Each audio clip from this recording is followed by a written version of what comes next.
जय बजरंग जय वडार.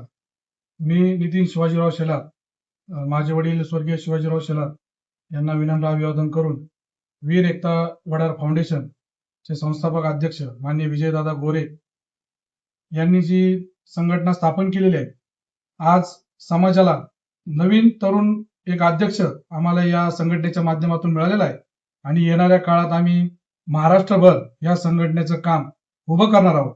आज समाजाची स्थिती जर पाहिली तर गोरगरीब समाज, आमचा वडार समाज हा अनेक वर्षापासून वेगवेगळ्या योजनांपासून वंचित आहे. त्यांना या संघटनेच्या मुख्य प्रवाहात आणण्यासाठी ही वीर एकता वडार फाउंडेशन काम करणार आहे. तर विजयदादा गोरे हे युवा नेतृत्व आम्हाला मुंबईचं या ठिकाणी मिळालेलं आहे.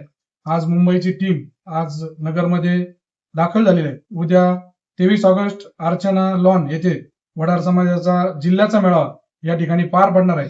तर मी अहिल्यानगर जिल्ह्यातील सर्व वडार बांधवांना आवाहन करतो की उद्या होणाऱ्या या मेळाव्यासाठी आपण सर्वांनी उपस्थित राहावं. आपण जर पाहिलं तर माझ्या वडिलांनी गेली 94 साली मोठी संघटना ही महाराष्ट्रामध्ये स्थापन केली आणि वडिलांना जाऊन आज 7 वर्ष आलेले आहे. परंतु वडार समाजाचं काम त्यांनी गावागावापर्यंत, खेड्यावाड्या वस्तीपर्यंत नेलेलं आहे आणि तसंच विजयदादा गोरेंच्या माध्यमातून समाजाचे प्रश्न सोडवण्यासाठी, समाजाला संघटित करण्यासाठी आम्ही सगळे समाज बांधव विजयदादा गोरे यांच्या पाठीशी खंबीरपणे उभे राहणार आहेत. कारण ब्रह्माजी धोत्रे साहेब, परत धोत्रे साहेब, रमेश जेठे साहेब यांनी माझ्या वडिलांच्या बरोबर चळवळीमध्ये काम केलेलं आहे आणि त्यांना समाजाची जाणीव आहे आणि प्रत्येकाला आपापल्या समाजाबद्दल एक आस्था असते, प्रेम असतं. तर त्या समाजासाठी आपण काहीतरी केलं पाहिजे म्हणून आम्ही सुद्धा विजयदादा गोरे साहेबांच्या पाठीमागे खंबीरपणे उभं राहणार आहोत.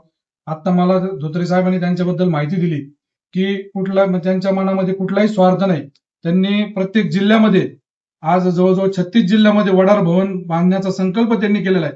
या वडार भवनच्या माध्यमातून जे जिल्ह्यातून गोरगरीब कुठल्या आरोग्याचा कोणाला प्रश्न असेल, वेगवेगळ्या योजनांचा लाभ घ्यायचा असेल, त्या वडार भवनामध्ये येऊन तो समाज बांधव त्या ठिकाणी लाभ घेऊ शकतो आणि डायरेक्ट विजयदादांसोबत संपर्क साधू शकतो. आणि सगळी ही टीम येणाऱ्या काळात गोरगरीब वडार बांधवांसाठीच आम्ही काम करणार आहोत आणि समाजाचे प्रश्न सोडवणार. येणाऱ्या काळात मोर्चे आंदोलन करायचे असतील, मुंबईपर्यंत, मंत्रालयापर्यंत जाण्याची धडक ही संघटना इथून पुढच्या काळात आम्ही काम करणार आहोत.